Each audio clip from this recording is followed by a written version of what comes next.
Assalamualaikum warahmatullahi wabarakatuh. Perkenalkan, nama saya Mirnadi Nur Aini, absen 21 dari kelas 12 MIPA 2. Di sini saya akan mempresentasikan tentang pertumbuhan dan perkembangan pada tumbuhan.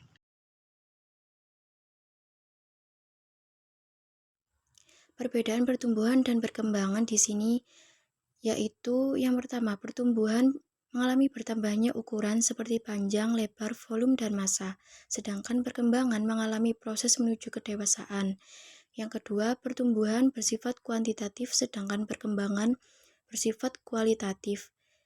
Yang ketiga, pertumbuhan mengalami irreversible atau tidak dapat kembali ke keadaan semula, sedangkan perkembangan bersifat reversible, yaitu dapat kembali ke keadaan semula. Yang keempat, pertumbuhan dapat diukur dengan menggunakan alat seperti auxanometer, sedangkan perkembangan tidak dapat diukur. Faktor yang mempengaruhi pertumbuhan dan perkembangan yaitu faktor internal dan eksternal. Faktor internal di sini yaitu yang pertama gen, merupakan substansi pembawa sifat yang diturunkan dari induk ke generasi selanjutnya yang mempengaruhi ciri dan sifat makhluk hidup. Yang kedua yaitu hormon, yang memiliki beberapa macam. Yang pertama, auksin berperan untuk memacu proses pemanjangan, pembelahan, dan diferensiasi sel. Yang kedua, giberlin yang berperan untuk pembentukan biji serta perkembangan dan perkecambahan embrio. Yang ketiga, etilen berperan untuk pematangan buah dan perontokan daun. Yang keempat, sitokinin yang berperan untuk pembelahan sel atau sitokinesis seperti merangsang pembentukan akar dan cabang tanaman. Yang kelima yaitu asam absisat yang berperan untuk proses penuaan dan gugurnya daun. Yang keenam yaitu kaolin yang berperan untuk proses organogenesis tanaman. Yang ketujuh yaitu asam traumalin yang berperan untuk regenerasi sel apabila mengalami kerusakan jaringan. Nah, yang selanjutnya adalah faktor eksternal. Yang pertama adalah cahaya matahari yang sangat diperlukan tumbuhan untuk melakukan fotosintesis. Yang kedua adalah tanah dengan nutrisi dan unsur hara yang dibutuhkan tumbuhan. Yang ketiga adalah suhu optimum. Yang keempat adalah air merupakan tempat berlangsungnya reaksi-reaksi kimia di dalam tumbuhan. Nah, macam-macam perkecambahan di sini yang pertama adalah perkecambahan epigeal, yaitu perkecambahan yang ditandai dengan terangkatnya kotiledon ke atas permukaan tanah, sehingga bagian hipokotil dapat terlihat jelas.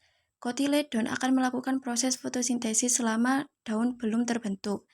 Nah, yang selanjutnya yaitu tipe perkecambahan hipogeal. Adalah perkecambahan di mana kotiledon tidak dapat terangkat ke permukaan tanah, sehingga hipokotil tidak bisa terlihat. Tahapan aerob di sini terdapat 4 macam. Yang pertama yaitu glikolisis yang berlangsung di sitoplasma dengan bahan glukosa dan hasil 2 asam pirufat, 2 NADH dan 2 ATP.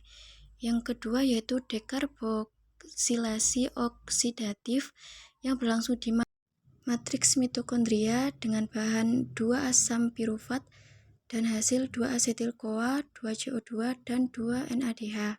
Yang ketiga yaitu siklus Krebs, yang berlangsung di matriks mitokondria dengan bahan 2 asetil-CoA dan hasil 6 NADH, 2 FADH2, 2 ATP, dan 4 CO2. Yang keempat yaitu transfer elektron yang berlangsung di krista mitokondria dengan bahan 10 NADH, 2 FADH2, dan NO2 dengan hasil 34 ATP, 6 H2O.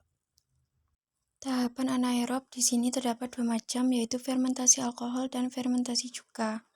Fermentasi alkohol dengan bahan dasar gula yang menghasilkan alkohol dan CO2.